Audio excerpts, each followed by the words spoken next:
Bonsoir à toutes et à tous et bienvenue dans les Jeudis de l'information. Nous répondrons à toutes vos questions dans la deuxième partie de cette émission. Des études récentes viennent de nous rappeler que l'anorexie mentale n'est pas une maladie exclusive de la femme. On pensait que 90% des cas touchaient des jeunes filles entre 12 et 20 ans. On évoque plutôt maintenant 30% de garçons avec le même pronostic redoutable, 5 à 10% de mortalité à 10 ans.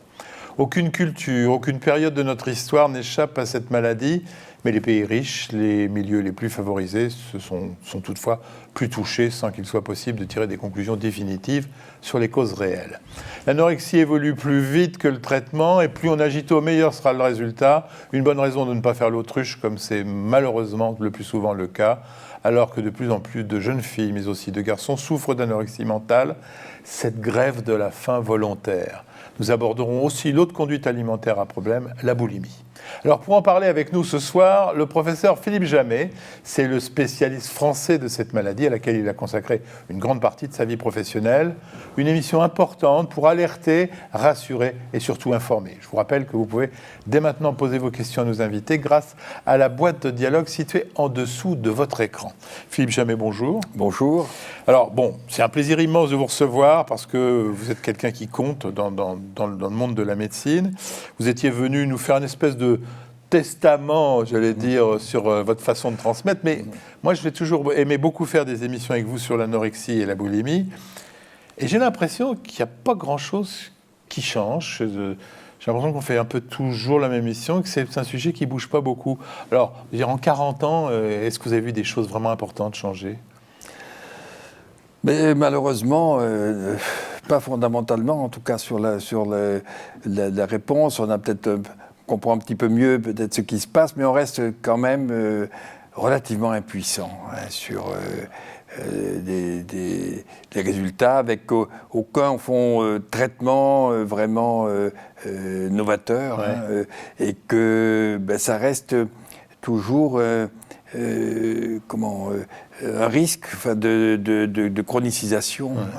Alors, vous êtes un psychiatre qui a fait des études de neurologie avant que vous divorciez ensemble. Avant 68. Aujourd'hui, est-ce qu'il ne faut pas réconcilier un petit peu l'origine biologique des choses et le déclenchement de la maladie psychiatrique ? Bien sûr, c'est-à-dire qu'on n'a plus à opposer c'est biologique ou c'est psychique. Le psychique repose sur le biologique, et ce qu'on confond souvent, c'est que ce biologique, en tout cas ce qui concerne le cerveau et les relations, il est mobilisé par le lien. Bon. Mais ce lien, il passe par le cerveau.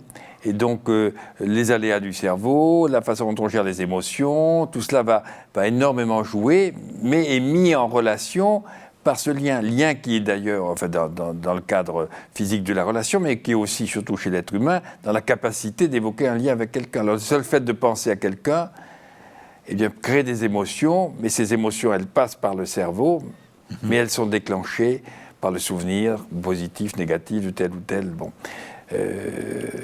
Alors, on va commencer par la boulimie. Pourquoi ? Parce que chaque fois que je fais une émission sur l'anorexie, on dit qu'on aurait dû aussi parler de la boulimie. On les associe toujours tous les deux, alors que c'est deux attitudes totalement inverses.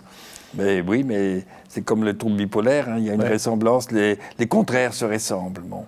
Et que c'est vrai que toute anorexie est hantée par la boulimie, et d'ailleurs près des 2/3 passeront par des phases boulimiques, et la boulimique serait vraie anorexique, ce qui est beaucoup plus rare, parce qu'elle a beaucoup plus de mal. Si on commence par la boulimie, il est rare qu'on devienne anorexique, alors que, je vous dis, à peu près plus de la moitié des anorexiques passeront par des phases plus ou moins importantes de boulimie. Quand on commence par être boulimique, on termine surtout obèse, non, je suppose. Non, pas forcément d'ailleurs, pas forcément, parce qu'elles se font vomir. Bon. Ouais. Alors, la boulimie, c'est la peur du vide ? C'est l'envie de se remplir Non, je ne crois pas que ce soit la peur du vide ou que c'est quand même pour faire une anorexie, il faut beaucoup d'appétit, voilà. Ouais. Mais pas d'appétit de nourriture. C'est qu'il y a derrière tout ça une profonde aspiration à faire des choses de grandes, fortes. Il y a une ambition. Il y a de l'appétit au sens d'un appétit vital assez fort. Je parlais de la boulimie, là. Hein, oui.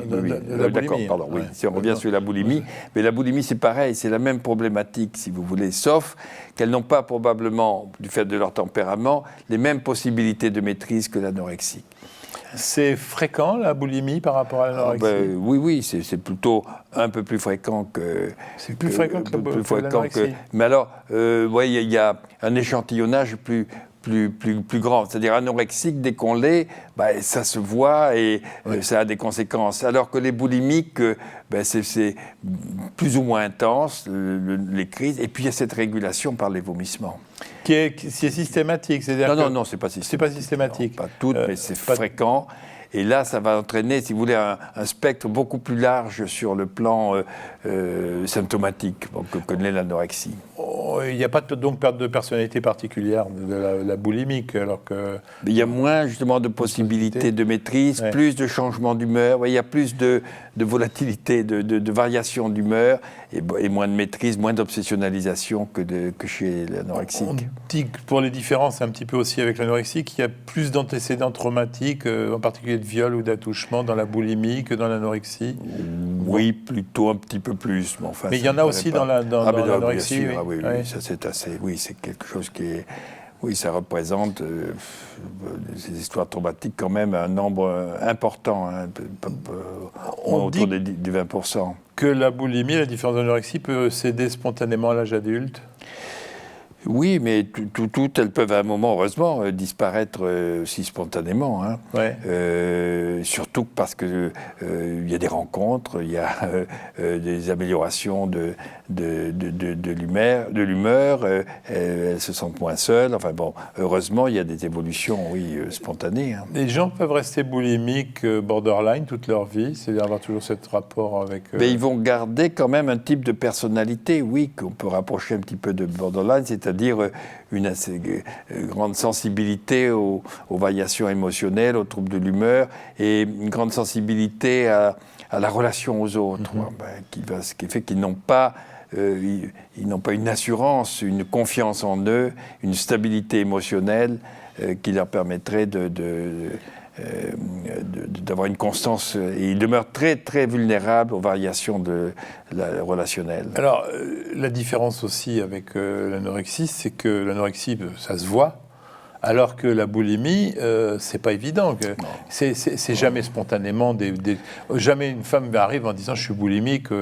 C'est l'entourage qui vous. Maintenant, on le dit plus. Enfin, c'est parti dans les années d'ailleurs 80. Il y a eu comme ça des journaux féminins qui ont lancé cela, et en une semaine, il y a eu des milliers de lettres. C'est-à-dire qu'on n'en parlait pas avant de la boulimie. Hein. L'anorexie, bon, ça se voit forcément, on n'en parlait pas de la boulimie, et là, on s'est aperçu que c'était beaucoup plus fréquent, et qu'effectivement, le poids pouvait apparaître normal. La souffrance, elle est où dans la boulimie?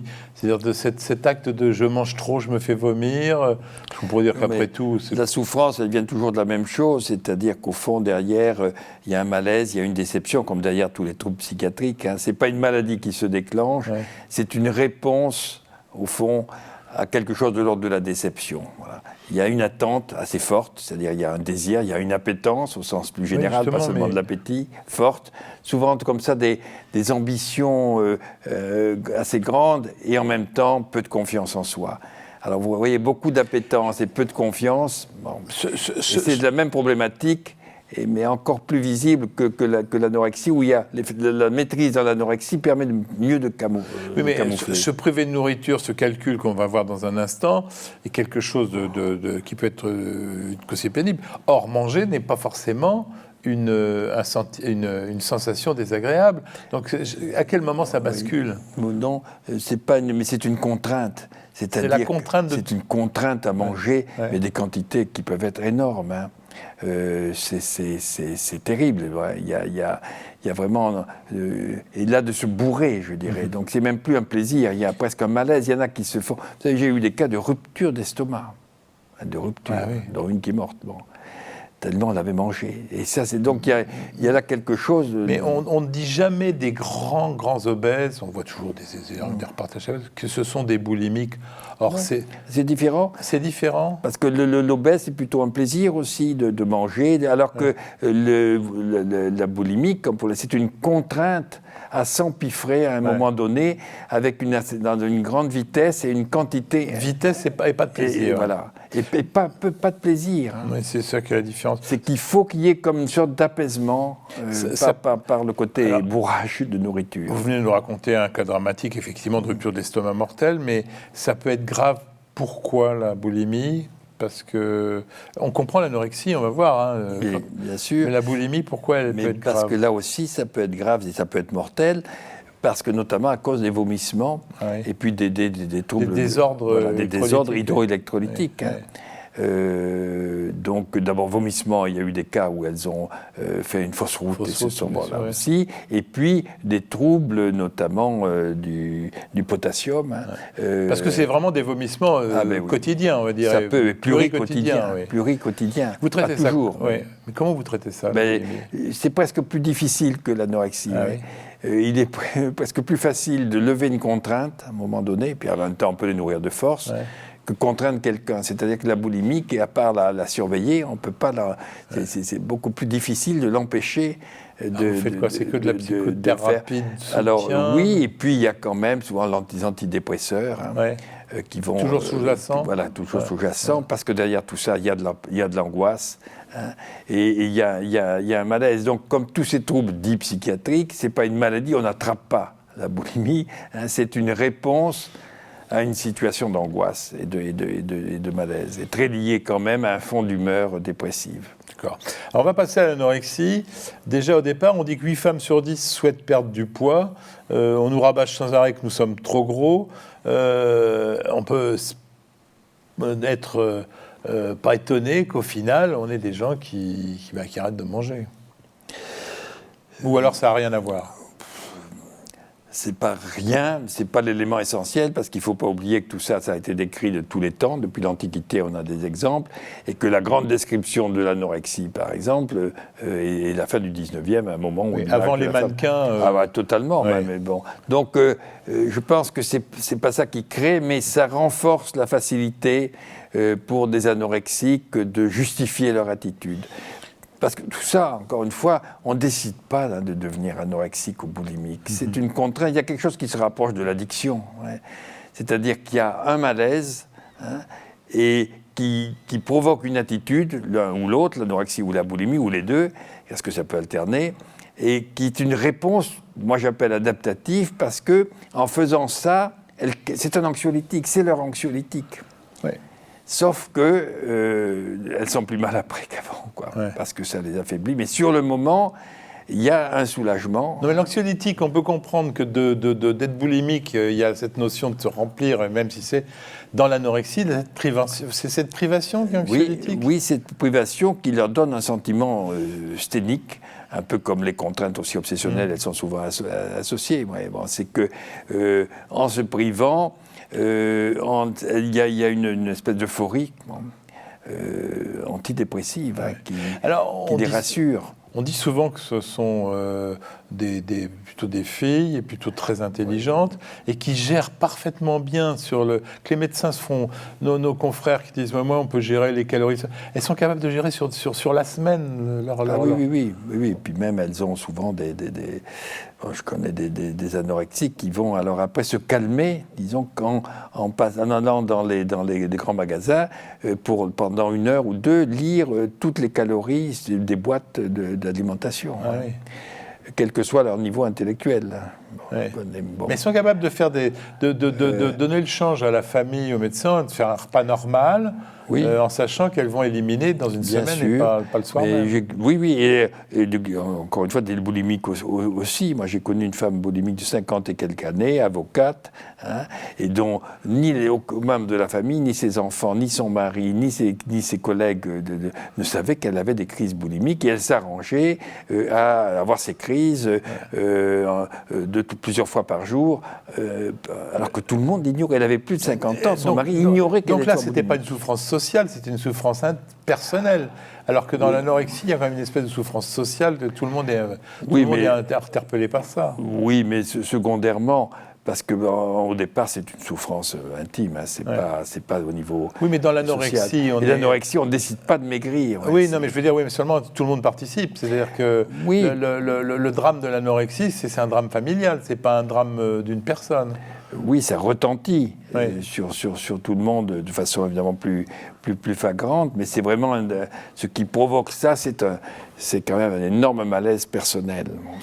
C'est en augmentation depuis le début de votre carrière ou ça reste toujours pareil? Je pense que ça reste un peu. Oui, ça reste. Quand on dit toutes les civilisations ont connu l'anorexie.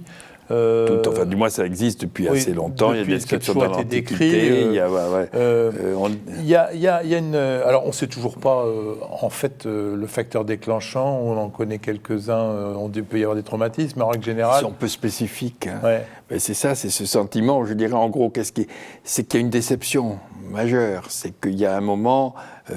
Quelque chose qui est attendu et qui ne vient pas, et qui entraîne un mouvement de type dépressif, et auquel elles vont répondre par un comportement qui les soulage. Ouais. Mais ce comportement, il n'est pas décidé. Hein. On ne décide pas de faire une anorexie. Elle s'impose. Alors, vous m'aviez dit dans une émission que c'était l'adolescent trouvait là le moyen, puisqu'on pensait beaucoup d'adolescents, méthodique et effrayant de devenir le personnage principal de sa vie. Ça vient de vous, ça. Hein. Oui. C'est-à-dire qu'elles ont le sentiment de maîtriser des choses et de... En se délivrant d'une contingence, vous m'avez dit, qui le relie avec les adultes. C'était ça, Oui, c'est-à-dire qu'elles ont trouvé leurs propres moyens de gérer leurs appétits, à tout point de vue, leurs attentes. Hein.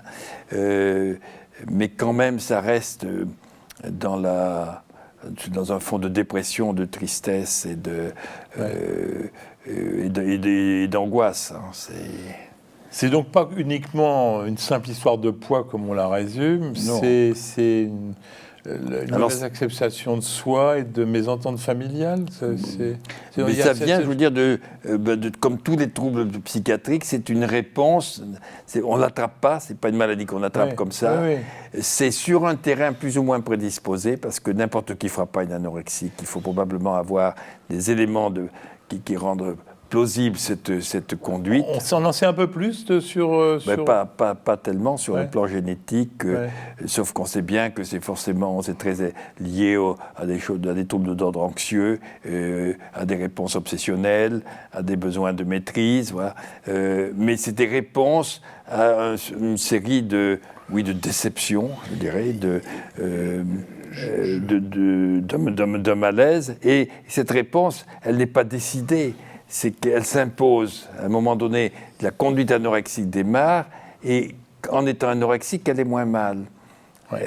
Pas forcément bien, mais moins mal. Et donc, elle va y adhérer, et ça devient son calmant, ça devient sa drogue.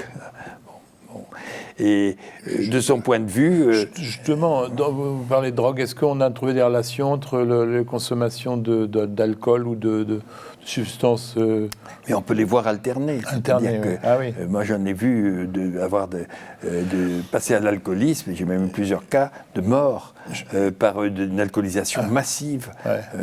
Du binge drinking. Oui, du binge drinking faisant suite à l'anorexie ou à la boulimie. Donc, il faut être vigilant, effectivement, là-dessus. Alors, je vous pose une question un peu naïve. Vous êtes professeur Jamet. D'ailleurs, j'étais content de faire du Jamet, là, dans mes questions. Hein, je vous ai repris.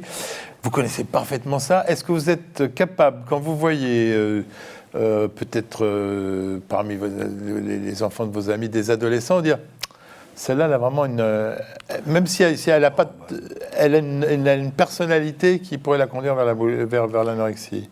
Oui, vous sentez ces choses-là? On peut le sentir, mais c'est pas une fatalité, comme toujours, ça va dépendre. On fait quoi si on sent qu'il y a une tendance S'il y a une tendance, il faut essayer de trouver des moyens de parler justement des ambitions, de son anxiété, d'essayer de trouver des voies d'expression, ne pas les laisser dans la solitude. Ça peut être fait au niveau familial, ça avant de consulter? Aussi, oui, ça peut être fait, mais elles sont souvent très discrètes, justement. Il y a un besoin comme ça de...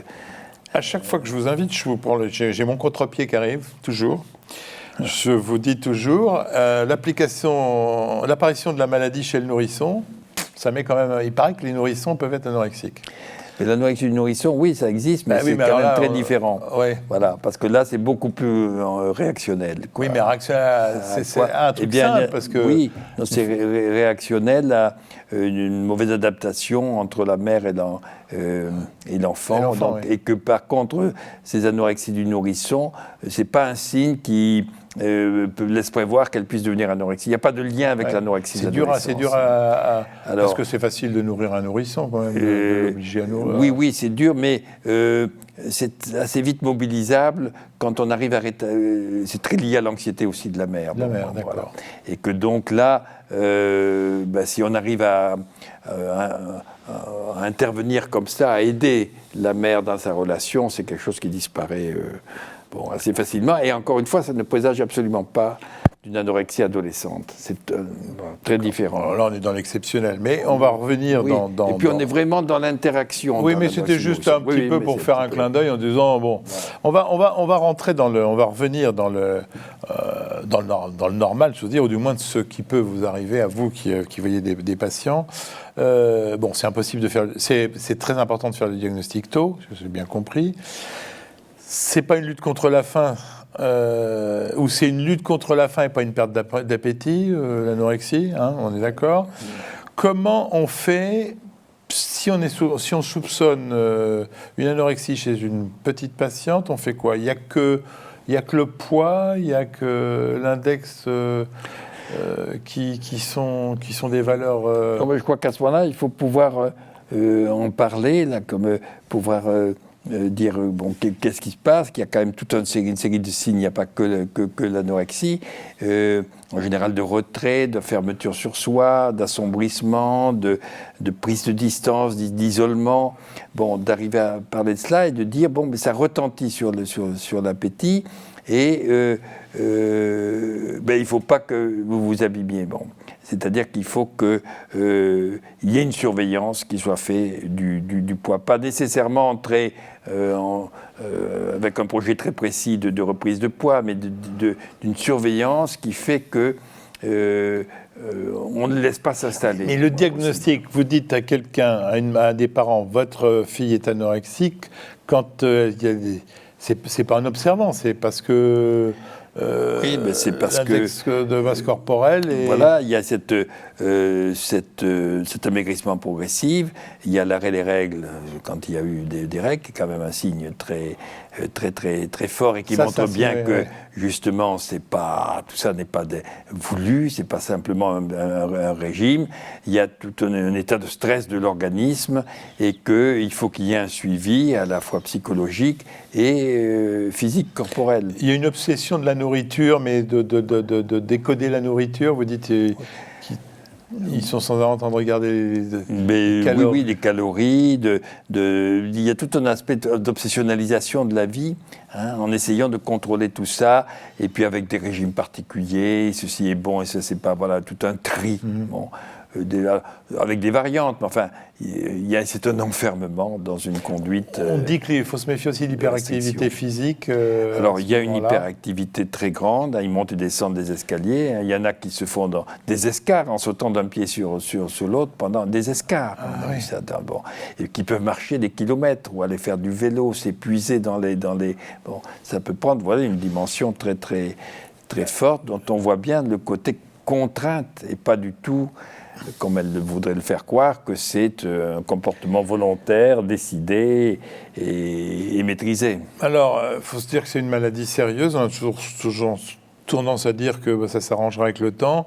Vous dites qu'on estime que l'anorexie qui dure plus de 10 ans a un risque mortel de 5 à 10%. De plus, oui. Ouais. Parce qu'il y a des conséquences corporelles.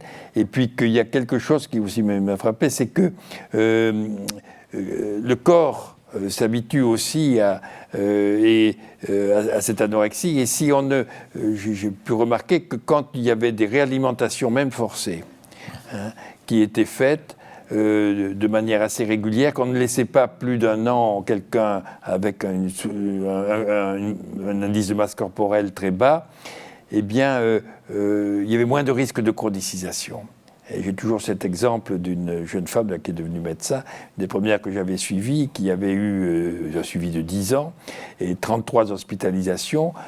C'était à ce moment-là un endocrinologue qui la suivait, et dès qu'elle maigrissait, il la reprenait, faisait de la renutrition, elle reperdait aussitôt, et moi je trouvais d'ailleurs qu'il exagérait, parce qu'il aurait dû attendre un peu peut-être que moralement elle aille mieux et qu'elle n'ait plus besoin, que de la regaver comme ça sans arrêt, risquer la bloquer. Et en fait, il avait probablement raison, parce que je l'entends encore me dire au bout de 10 ans, 10 années, je ne suis plus anorexique.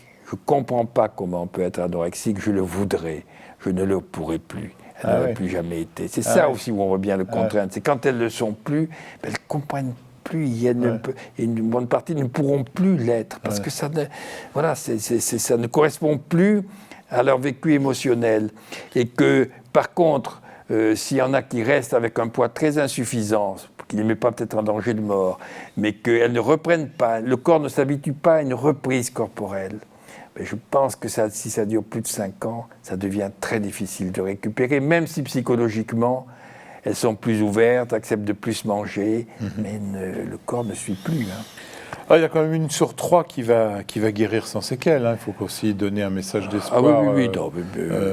Oui. Et puis le dernier tiers évolue vers une dénutrition grave et une dépression chronique, si on l'a vu. Et entre les deux, ils auront toujours des petits soucis vis-à-vis de l'alimentation. Et puis elles ont quand même des altérations corporelles, des différentes maladies, des troubles immunitaires aussi qui peuvent survenir.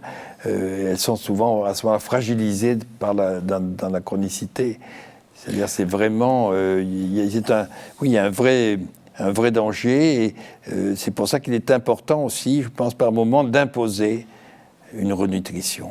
Alors justement, il fait quoi le médecin qui nous regarde de famille, qui suspecte une anorexie? Il envoie un spécialiste?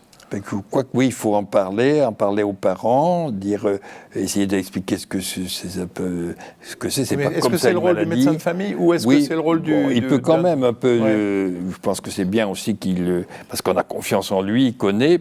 Et puis qu'à ce moment-là, il faut aller vers une double prise en charge qui peut assurer sur la partie somatique éventuellement, ou le confier à quelqu'un d'autre. Et puis alors le domaine psy. Donc le médecin généraliste tire la sonnette d'alarme. Et lorsque vous êtes pour, d'abord, est-ce qu'on hospitalise systématiquement ou pas? Non, pas systématiquement, mais c'est un objectif, c'est un outil qu'on pourra se donner si on voit qu'on est dans une impasse.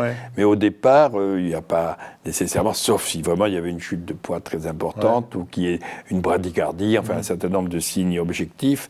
Et là, il y a tous des critères assez précis. C'est pas simplement l'indice de masse corporelle, c'est vraiment s'il y a la bradycardie, est un très très bon signe. Bon, s'il y a il peut y avoir des troubles ioniques assez importants, potassium, calcium, etc. Donc qui sont en prendre en Non, mais ça, c'est une hospitalisation parce qu'il y a une situation d'urgence vitale ou de risque. Et après, il faut qu'on se fixe l'objectif, il faut aller vers reprendre. À mon avis, surtout pas de dire, si vous descendez en dessous de ça, on sera obligé de vous hospitaliser. Si vous descendez en dessous de 40 kilos, ou de 11, si elle reste à 41 kilos, et ça, ils peuvent arriver à contrôler suffisamment les choses. Pour ne pas être hospitalisé. Voilà. Et c'est pas satisfaisant. Donc, il ne faut jamais dire, il ne faut pas descendre en dessous. Il faut dire, il faut retrouver un poids normal. D'accord. Est-ce qu'il n'y a pas d'isolement de la famille à faire justement, l'hospitalisation peut aussi servir à ça. Moi, je reste assez souvent partisan, chez des plus jeunes, justement, à des temps de séparation. Non pas parce que la famille est mauvaise, mais parce qu'il faut voir le climat.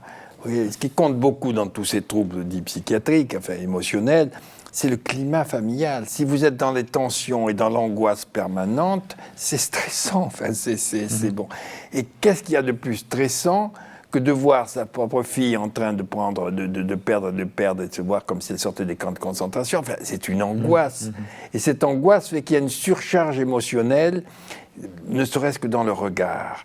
C'est-à-dire, tous les matins, à chaque repas, elle sait bien que la mère est en train, ou le père, de regarder, est-ce qu'elle a mieux mangé, est-ce qu'elle a moins mangé, et ça se voit immédiatement, elle mange mieux, un petit sourire, elle ne mange pas, le visage se tend, et donc cette surcharge émotionnelle, et ça il faut leur dire, c'est pas que les parents ne sont pas bons, etc., c'est pas qu'ils soient toxiques en eux-mêmes, c'est que cette attente réciproque dans l'inquiétude est un facteur pathogène qui augmente l'anxiété. Donc à un moment donné, prenez une distance.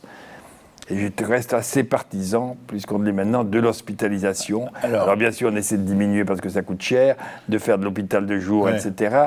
Mais ce qu'on ne voit pas, c'est combien ça peut être tout d'un coup une détente de ne plus être sous le regard anxieux de la mère, et pour les parents aussi, et les autres enfants, de ne plus être comme ça, dans cette angoisse tous les jours, elle a mangé ou elle n'a pas mangé.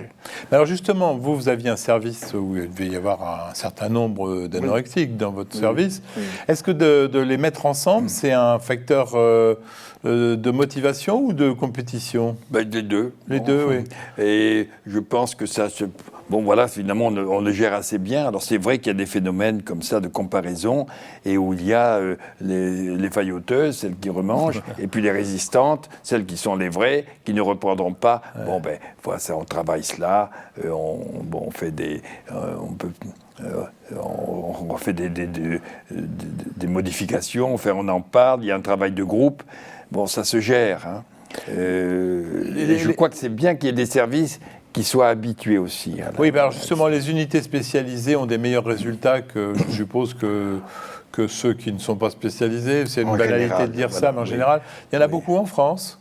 Comme celui que vous aviez à Montsouris, oui. Oui. Alors, encore une fois, ce n'était pas exclusif. Et là, je trouve que c'est important qu'il n'y ait pas que des anorexiques non plus. Vous avez été au départ de la création de la maison de Solène ? Du tout, non. Pas du tout. Et donc, il ne faut pas aller dans des unités comme ça, forcément. Ben si, aussi, enfin, il faut quand même plutôt qu'on connaisse, mais c'est bien que ce soit des unités pour adolescents, de leur âge, et qu'il y ait des activités surtout, qu'il y ait une ambiance là aussi. Alors, vous dites d'échange. Vous dites des unités pour les adolescents, ça veut dire que l'anorexique adulte, voilà.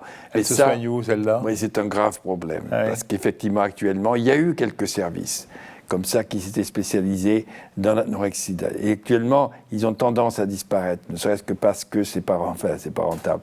Ouais, ça coûte très cher, ces hospitalisations au long cours. Ouais. Il y a un vrai problème actuellement, je trouve, grave, d'adultes autour de 30 ans qui n'ont plus de service où aller. Alors, si ça va trop mal, on va les mettre en psychiatrie, mais c'est pas très bon, s'ils sont pas habitués. Ouais. Et les services un peu de réanimation, de nutritionnelle qu'il y avait, il y en a quelques-uns, eh bien, sont en difficulté actuellement. C'est-à-dire qu'il n'y a pas de service de diététique et nutrition. Et voilà, il y en a quelques-uns. Quand vous faites, vous me disiez en préparant l'émission, vous êtes invité sans arrêt dans les grands congrès à faire vos collègues psychiatres non spécialistes des conduites alimentaires ou pas pédopsychiatres, ils font quoi ? Ils réfléchissent ils sont assez démunis. Et si on n'y est pas habitué, c'est pas évident. Et pour des adultes, c'est un vrai problème. Et je pense que là, actuellement, elles sont très mal prises en charge. Voilà. Parce que quand on rentre dans un parcours d'anorexie, c'est quoi la durée moyenne de sortie de la maladie dans les meilleurs des cas ? C'est une histoire de mois, d'années Oui, en général d'années. Enfin, ça peut se faire en une année. Il y a des cas qui disparaissent comme ça, ou même qu'on n'hospitalise pas, qui vont remonter assez vite, hein, parce que justement, d'un coup, il y aura une ambiance différente. Et c'est là où il y a tout un travail aussi avec l'entourage, avec la famille. Donc, voilà, il y a des cas mais c'est souvent quand même plusieurs années. Bon. Les rechutes sont fréquentes ? Et les rechutes sont relativement fréquentes, oui.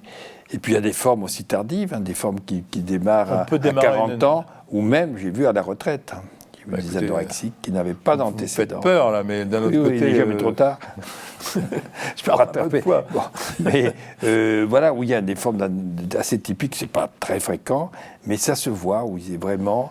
qui démarrent. Et là aussi, c'est des situations de stress et d'abandon, d'angoisse, et qui vont se manifester sur ce mode-là. On va passer tout de suite à vos questions.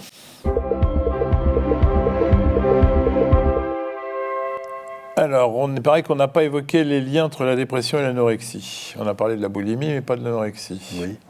Mais derrière tout cela, comme toutes ces conduites défensives, il y a un arrière-fond dépressif. Alors plus ou moins marqué, mais il y en a qui ont de véritables troubles de l'humeur. Là aussi, il y a tout un spectre. Mais c'est sûr que c'est le reflet, comme je disais tout à l'heure, de quelque chose de l'ordre d'une déception et donc d'un vécu dépressif. Avec par moments des moments maniaques aussi, c'est-à-dire comme toujours le virage et une surexcitation dans la maigreur et dans l'hyperactivité. Voilà. Est-ce qu'il existe des familles d'anorexiques où on est à la recherche là-dessus, sur la génétique ? Mais oui, il y a des jumelles anorexiques, il y a aussi des familles comme ça, et il est bien certain qu'il y a, alors, il n'y a pas un gène, comme bien sûr, mais qu'il y a sûrement des facteurs génétiques plurigéniques qui favorisent et qui sont autour du spectre des troubles de l'humeur, des troubles dépressifs, et de l'anxiété, et de la maîtrise de type obsessionnel. Voilà, il y a tout ce cadre-là, anxio-dépressif et obsessionnel, qui ont des bases plurigéniques qui facilitent ce type de réponse. N'importe qui, là encore, ne fera pas. C'est pour ça que ce n'est pas une décision, ce n'est pas un choix. Face à un état, au fond, de stress, c'est une réponse d'un individu, d'un organisme qui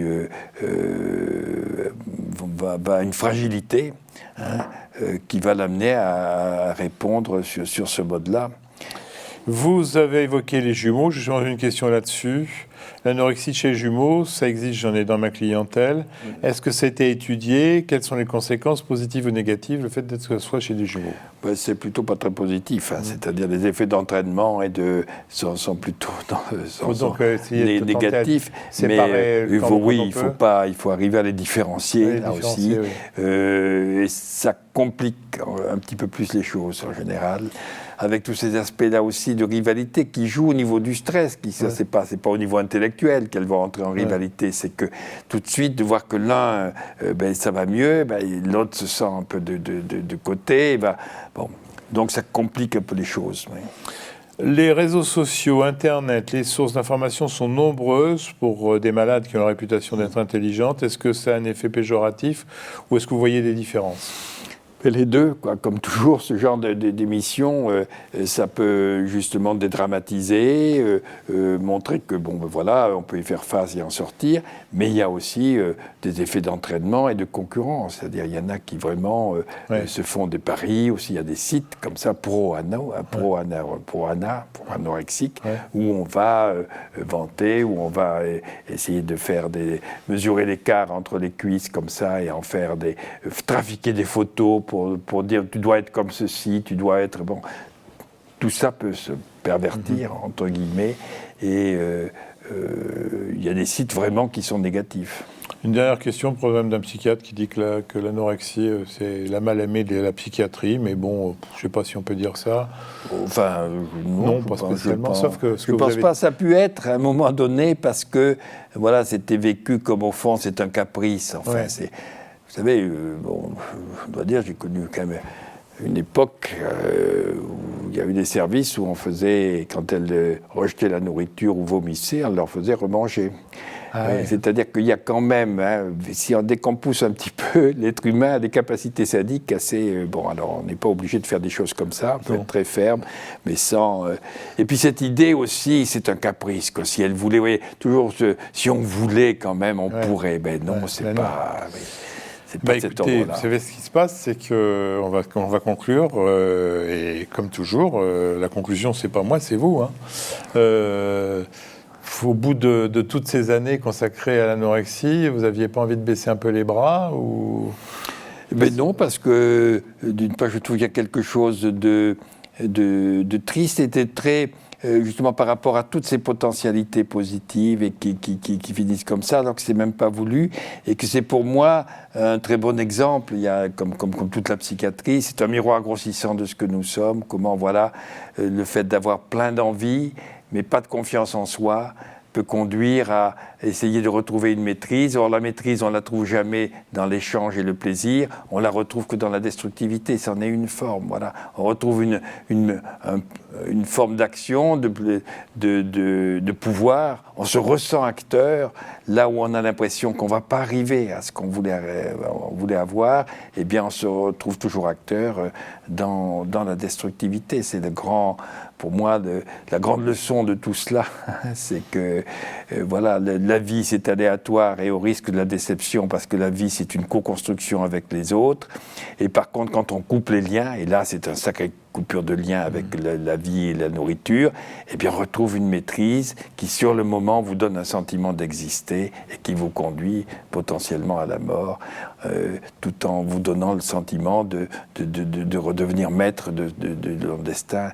Et c'est triste parce que derrière il y a toute cette appétence, toute cette potentialité, et que voilà, il faut voir, et dans les écrits aussi d'anorexiques, là aussi il y en a, comme le livre de Nicole Desportes, là, Voyage jusqu'au bout de la vie, de voir combien il y a une lutte entre les deux filles, voilà, celle qui est pleine de vie, d'appétit, et puis celle qui a peur de tout, qui se sent insuffisante, qui se sent et qui va se fermer. Donc cette lutte entre ces deux, qui est une lutte humaine, voilà, on est dans cette bipolarité au fond humaine, que plus on a d'envie forte, plus on risque aussi de ressentir ce besoin de réussir, d'aller vers les autres, comme un pouvoir donné aux autres, et qu'on ne pourra pas arriver à le satisfaire. Et à ce moment-là, il y a cette tentation de la fermeture, alors que c'est tout le contraire qu'on a envie. Donc il y a quelque chose de tragique. Bon. Et c'est ça, je pense, qui m'a tellement frappé dans ce couple anorexie-boulimie. Écoutez, je vous ai laissé conclure longuement parce que chaque fois que je fais une émission avec vous, j'ai l'impression d'être plus intelligent à la fin.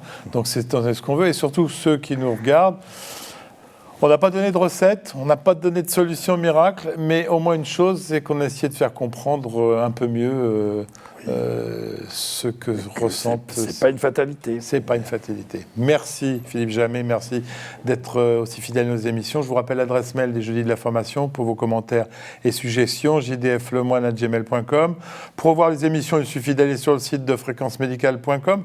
Vous pouvez aussi conseiller cette émission-là. Dans 2 mois, elle sera sur la chaîne YouTube de Fréquence Médicale. Et c'est une façon peut-être de la faire voir à des gens qui voudraient en savoir un peu plus là-dessus. On se retrouve la semaine prochaine. Bonne fin de soirée à tous. En attendant de vous retrouver, portez-vous bien.